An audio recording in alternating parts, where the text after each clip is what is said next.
స్నేహితులారా, ఈ సమయాన్ని బట్టి దేవునికి వందనాలు తెలియజేస్తూ ఉన్నాను. ప్రేమపూర్వకముగా మిమ్మల్ని అందరినీ వాక్య ధ్యానంలోనికి ఆహ్వానిస్తూ ఉన్నాము. ఎవరు దేవుని పిల్లలు అనే ఆలోచనను మీతో కూడా పంచుకోవడానికి ఇష్టపడుతూ ఉన్నాను కనుక దేవుని యొక్క వాక్యమును మీరు ముగింపు వరకు ఆలకించాలని మీ కుటుంబ సభ్యులతోనూ తోటి విశ్వాసులతోనూ ఈ వీడియో షేర్ చేసుకునండి. మీ ప్రార్థన మనవులు ఎట్టివైనను కామెంట్స్ రూపంలో తెలియజేయండి. నమ్మకంగా మీ కొరకు ప్రార్థిస్తాము. ఫోన్ కాల్ ద్వారా తెలియజేయండి. నమ్మకంగా మీ కొరకు ప్రార్థిస్తాము. ఈ వీడియో మీ ఆధ్యాత్మిక జీవితంలో ఉపయోగకరంగా ఉంది అని మీకు అనిపిస్తే దయచేసి ఈ ఛానల్ను సబ్స్క్రైబ్ చేసుకునవలసినదిగా మనవి చేస్తూ ఉన్నాను. లేఖనము యోహాను సువార్త 1వ అధ్యాయం 12వ వచనం. తన నామమున విశ్వాసం ఉంచిన వారందరికీ దేవుని పిల్లలగుటకు ఆయన అధికారం ఇచ్చి ఉన్నాడు. స్నేహితులారా, దేవుని పిల్లలు ఎవరు అనే మాట చాలా కాంట్రవర్షియల్గా ఉన్నటువంటి మాట. ఈరోజు ఏ విశ్వాసానికి సంబంధించినటువంటి వారే మేము దేవుని పిల్లలమండి, మా విశ్వాసము లేక మేము అనుసరించుచున్నటువంటి మార్గము, మేము అనుసరించుచున్నటువంటి మతము చాలా ఉన్నతమైనటువంటిది, దేవుని చేతనే నియమింపబడినటువంటిది. కనుక ఎవరెవరు ఈ మతాన్ని అనుసరిస్తారో వారు మాత్రమే దేవుని పిల్లలు అనే నానుడి ఆలోచన మనం ఈ సమాజంలో వినేటటువంటి వారంగా ఉన్నాం.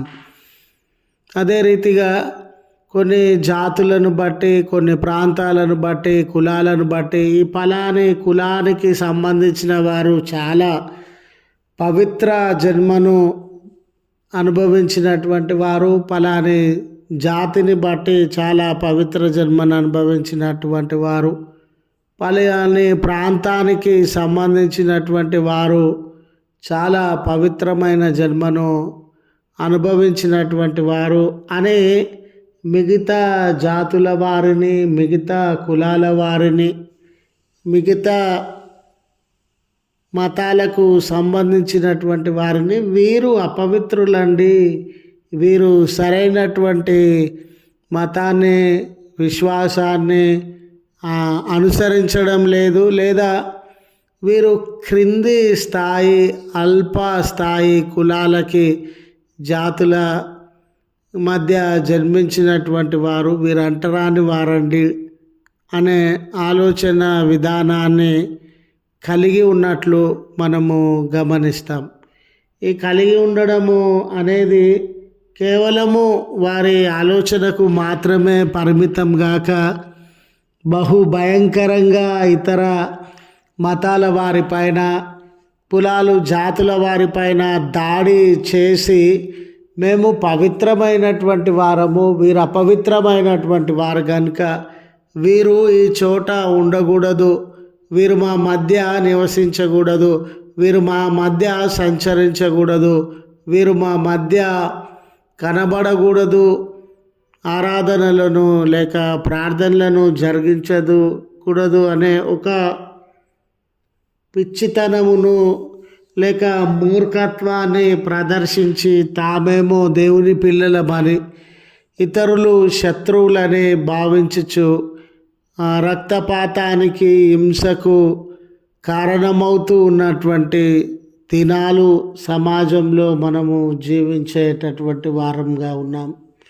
ఈ కోణంలో స్నేహితులారా, నిజంగా దేవుడు కొన్ని మతాలకు సంబంధించిన వారిని, కులాలకి, జాతులకు సంబంధించినటువంటి వారిని తన సంతానముగా, పిల్లలుగా అంగీకరించి మిగతా వారంటే దేవునికి ఇష్టం లేదా, మిగతా వారంటే దేవుని దృష్టిలో అంటరాని వారా, మిగతా వారంటే దేవునికి మరి ఇష్టము లేనటువంటి వారా అని మనము గమనించినప్పుడు స్నేహితులారా, మనుషులకు ఇవన్నీ భేదాభిప్రాయములు పట్టింపులు ఉండవచ్చు, కానీ దేవునికి ఎటువంటి భేదాభిప్రాయములు కానీ పట్టింపులు కానీ లేవండి.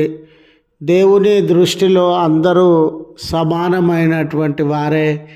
పలాని గొప్పవారు, పలాని వారేమో క్రింది స్థాయికి చెందినటువంటి వారు, పలాని వారేమో పవిత్రులు, పలాని వారేమో అపవిత్రులు అని కులమును బట్టి, జాతిని బట్టి, ప్రాంతాన్ని బట్టి ఆయన తిరస్కరించేటటువంటి దేవుడు కాదండి. లేఖనంలో ఈ యోహాను సువార్త 1వ అధ్యాయం 12వ వచనంలో కులాలకి అతీతంగా, మతాలకి అతీతంగా, జాతులకి అతీతంగా, ప్రాంతాలకి అతీతంగా ఎవరు దేవుని నామమున విశ్వసించేటటువంటి వారుగా ఉంటారో వారిని తన పిల్లలగుటకు దేవుడు అధికారము అందించినటువంటి వాడుగా ఉండినాడు.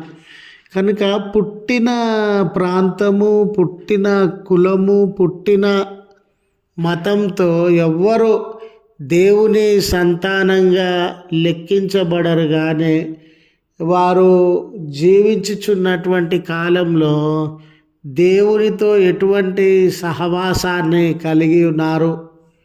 దేవునికి వారు దగ్గరగా జీవిస్తూ ఉన్నారా?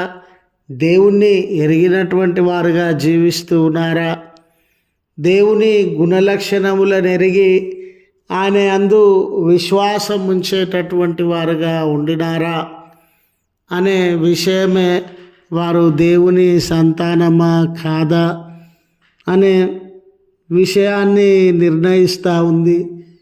అదే రీతిగా దేవుని అందు ఏ వ్యక్తులు అయితే విశ్వాసం ఉంచుతారో అది మాట వరుసకు కాదు, కానీ ఆ దేవునిలో ఉన్నటువంటి గుణలక్షణములను, మంచితనాన్ని, అంగీకారాన్ని,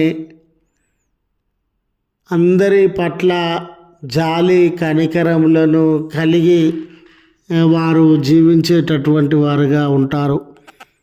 విశ్వాసం ఉంచినటువంటి వారు, దేవుని ఎడల నమ్మిక ఉంచినటువంటి వారు ఆ దేవుని గుణములైనటువంటి కనికరము, జాలి, అంగీకారము, ప్రేమ అందరి ఎడల కలిగి ఉంటారు. కాబట్టి దేవుని యందు విశ్వాసం ఉంచిన బిడ్డలే దేవుని సంతానము. దేవుని లాంటి గుణము, లక్షణము కలిగినటువంటి వారే దేవుని సంతానము. దేవుడు అందరూ సమానమే అని భావించుచున్న రీతిగా ఎవరైతే అందరూ సమానమని భావించేటటువంటి వారుగా ఉన్నారో వారే దేవుని సంతానమని గ్రహించవలసినదిగా మనవి చేస్తూ ఉన్నాను. ప్రార్థించుదాము. కృపగల తండ్రి, ప్రేమగల మా దేవాన్ని పరిశుద్ధ నామమునకు కృతజ్ఞతలు చెల్లిస్తూ ఉన్నాం. మా సమాజాలలో కులాన్ని బట్టి, మతాన్ని బట్టి, ప్రాంతాన్ని బట్టి మేము పవిత్రమైన వారము, మీరు అపవిత్రమైనటువంటి వారము, వారు మేము దేవుని సంతానము, మీరంతా అంటరానటువంటి వారు అనే విధానాన్ని, పద్ధతులను మేము అనుభవిస్తూ ఉన్నామయ్యా. ఇలాంటి దురాచారాల వలన లేక మూర్ఖపు ఆలోచనల వలన సమాజంలో కొట్టబడుతూ ఉన్నాం, తిట్టబడుతూ ఉన్నాం, వెలివేయబడుతూ ఉన్నాం. అయితే మనుషులందరికీ అతీతమైన ఆలోచన